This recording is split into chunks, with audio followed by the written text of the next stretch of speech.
Let's dive right into a dark parable, one that pits two incredible forces against each other. On one side, you have the absolute will to create a new world, and on the other, the desire to own its ashes. This is a story about a deep philosophical conflict, and we're going to hear it straight from one of the main players. So, picture this. A gray wasteland. The old world is gone. The corporate giants have crumbled into jagged ruins. But this isn't just some post-apocalyptic backdrop. It's a state of mind, a philosophical void, and it's here that two powerful figures are about to collide. At the very heart of this conflict, you have two archetypes, Wotan, the creator, and Faustus, the consumer. Now, these two represent fundamentally different ways of dealing with a world that's completely lost its meaning. One is absolutely driven to build something new, while the other, well, he's driven to possess what's left. Think of Wotan as the arrow of longing. He's this pure, unstoppable force of self-creation, always pushing forward. And Faustus? He's the distorted mirror, a dark reflection. He's described as a powerful slave, but not to some external master. No, he's a slave to his own bottomless hunger, bound by what's called a contract of negation. Okay, so let's get into the parable itself. Faustus tells this story to really hammer home his point, and it all starts with a character he calls the sculptor, the perfect embodiment of Wotan's whole creative philosophy. The sculptor's goal is just monumental. He's not just building a house or city, he is trying to forge an entire reality out of nothing, out of the void. To do this, he has to reject every comfort, all security, for the incredibly lonely and difficult task of creating his own meaning in a silent universe. And this brings us to a really key concept, the noble. You see, for the sculptor, being noble has nothing to do with your family tree or your social status. Not at all. It is defined purely by the act of creation.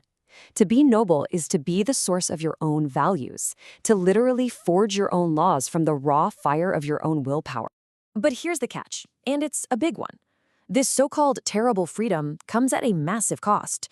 In the way Faustus tells the story, the sculpture's relentless, all-consuming drive to create, it isn't really freedom.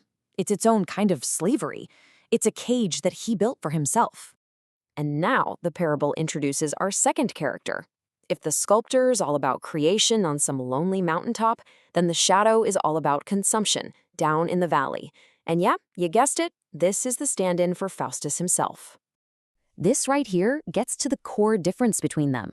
The shadow has absolutely no interest in the struggle, in the process of becoming something more.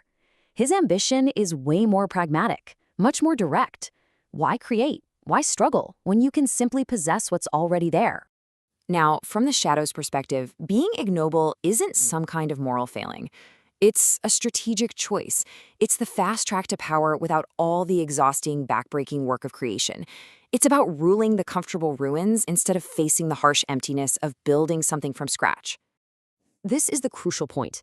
It's how the shadow completely reframes the sculptor's entire existence. He looks up at this figure, engaged in this noble, epic struggle, and he doesn't see a master of his own destiny.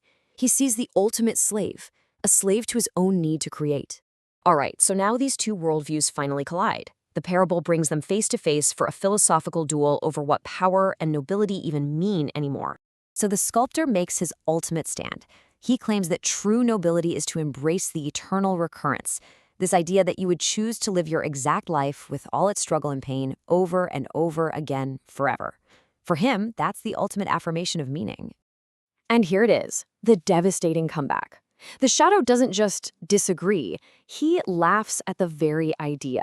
He completely flips the sculptor's definition on its head. He says true nobility, real power, isn't in creation, it's in consumption. Why would anyone choose to endure an eternal struggle when you can just take whatever you want? This slide just captures their conflict so perfectly. The sculptor forges lightning, a raw, difficult, powerful act of creation. The shadow? He doesn't need to create his own energy. He just takes the flame that results from it and uses it to burn down the whole forest for his own warmth and comfort. This is the shadow's final, crushing critique. He argues that the sculptor's grand project, this terrible freedom he's so proud of, isn't freedom at all. It's a massive, God-sized prison that he built for himself. The very same drive that was supposed to liberate him has done nothing but enslave him. So now Faustus, speaking through his proxy, the shadow, delivers the final verdict of this whole parable. He basically establishes his new world order. And that is a chilling conclusion, isn't it? In this world of ruins, power belongs to the one who takes, who possesses, who consumes, all without any debt or responsibility to create anything in return. The consumer owes nothing and ultimately owns everything. And here's the final, really powerful metaphor that sums up these two paths. The creator, the overman, is like a climber who finally reaches the peak, only to realize his eternal task is now to hold up the entire sky. But the consumer, Faustus, he's the master who would take a God's own light and just use it as a lantern for his own destructive purposes. And that's where the parable leaves us. It forces us to ask a really unsettling question about what power, ambition, and meaning really are, especially when all the old values have turned to dust. Is true power found in the lonely, agonizing act of creation, or is it found in the pragmatic, unburdened act of consumption?